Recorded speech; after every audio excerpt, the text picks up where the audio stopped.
San Francisco is entering a new phase in the pandemic starting today with a sweeping vaccine mandate. Things are about to get interesting this morning. Proof of vaccination is required to enter some indoor businesses as well as all large indoor events. Today in the Bay, Cierra Johnson is live this morning breaking down where you're going to have to whip out that proof.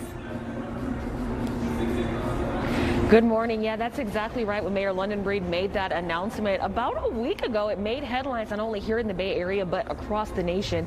There are some bigger cities where they are, in fact, requiring you to show proof of that first vaccination.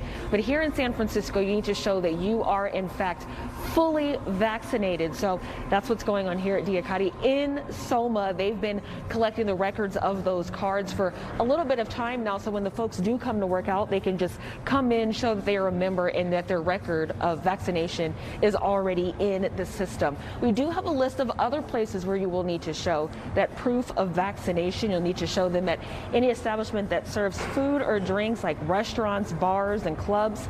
Theaters as well as entertainment venues will require that vaccination, and gyms like this one as well as dance studios also included those large events at those indoor venues. So if you're heading out to any of those type of establishments, it's important that you have either the QR code, the actual card, or a picture of your card.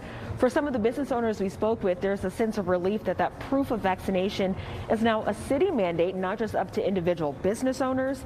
For some guests, this mandate feels like a little bit of an overreach. Hopefully this will create more reason to get vaccinated.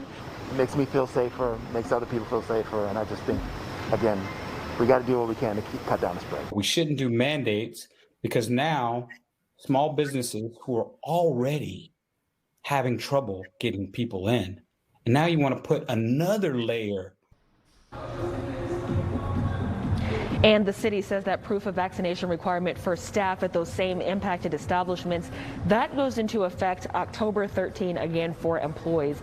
Now, this new rule does not include the folks picking up to-go orders or to-go drinks at restaurants, and it is really just focused on those already eligible to be vaccinated. So that would be those in the 12 years or older population.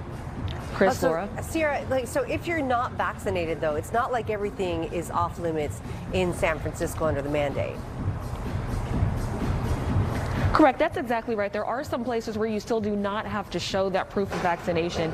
They include grocery stores, any of the clothing stores, hair salons, nail salons. If you're not vaccinated or you don't have your card that moment, you're still able to go into those facilities. But it's primarily some of those higher contact is what the city's calling them, establishments like gyms, the restaurants, those sorts of establishments. All right. Thank you, Cierra. Another new normal.